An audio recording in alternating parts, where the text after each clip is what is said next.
국회에서는 언론중재법 개정안 처리를 두고 대치 상황이 계속되고 있습니다. 조금 전 빈손으로 회동을 끝낸 여야 원내대표는 잠시 뒤 다시 만나 논의를 이어가기로 했습니다. 국회 취재기자 연결해 자세한 소식 듣겠습니다. 서영석 기자. 네, 언론중재법 처리 여부를 두고 회동을 가졌던 여야 원내대표가 조금 전 빈손으로 회동을 마쳤습니다. 회동을 마치며 민주당 윤호중 원내대표와 국민의힘 김기현 원내대표는 이견을 좁히지 못했다면서 잠시 뒤인 오후 5시 10분쯤 재회동을 갖기로 했습니다. 오전 상황만 보면 그동안 오늘 본회의에서 언론중재법 처리를 공언한 민주당 내부 상황이 조금 다르게 흘러갔습니다. 언론계와 법조계, 시민사회의 비판이 거세지고 있는 상황 속에 민주당 내부에서도 우려의 목소리가 나온 건데요. 고용진 수석 대변인은 오늘 아침 최고위 회의를 마치고 절차상, 내용상 문제에 걱정하는 최고위원도 있었다고 밝혔고 송영길 대표도 민주당은 절대 독단적으로 뭘 하지 않는다며 충분히 의견을 수렴하겠다고 말할 정도로 신중론이 흘렀습니다.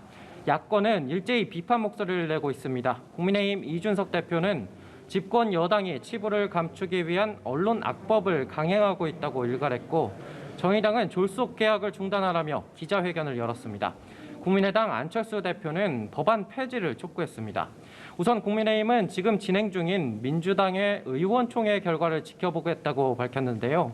이에 따라 오늘 5시로 예정됐던 본회의는 수년됐습니다.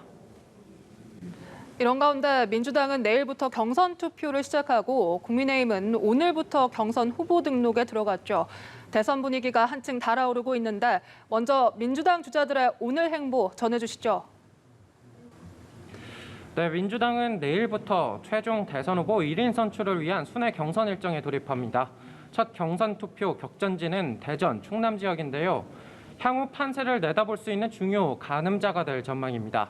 앞서 행정수도 완성을 약속한 이재명 후보는 오늘은 영유아부터 노인에 이르기까지 5대 돌봄 국가 책임제 공약을 내놨습니다. 한편 국회 운영위의 송두환 국가인권위원장 후보자 인사청문회에서 과거 이재명 후보를 송 후보자가 무료 변론했다는 의혹을 두고 공방이 벌어졌는데요. 송 후보자는 당시 값어치에 있는 일을 한 적이 없기 때문에 결론적으로 청탁금지법에 해당되지 않는다고 답했습니다.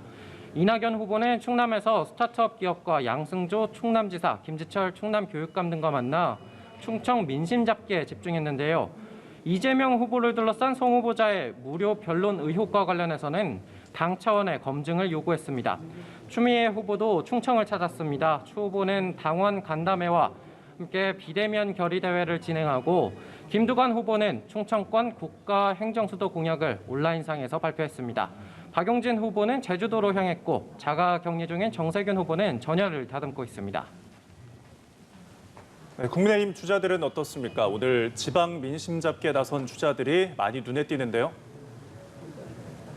네, 그렇습니다. 국민의힘은 오늘부터 이틀간 대선 경선 후보 등록을 받습니다. 본격적인 경선 레이스가 시작된 건데요.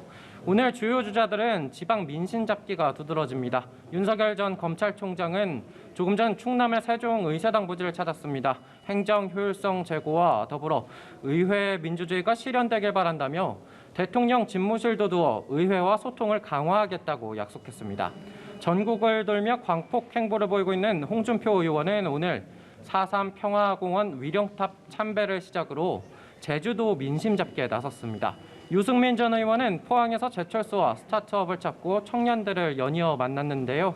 출마 선언 이후 TK 표심 잡기에 집중하는 모습입니다. 최재형 전 감사원장은 국회 앞 언론중재법 반대 시위 현장을 찾았고 원희룡 전 제주지사는 선제적으로 재산 내역을 공개했는데요. 여야 대선 후보들의 부동산 검증에 불이 붙을지 주목됩니다. 지금까지 국회에서 전해드렸습니다.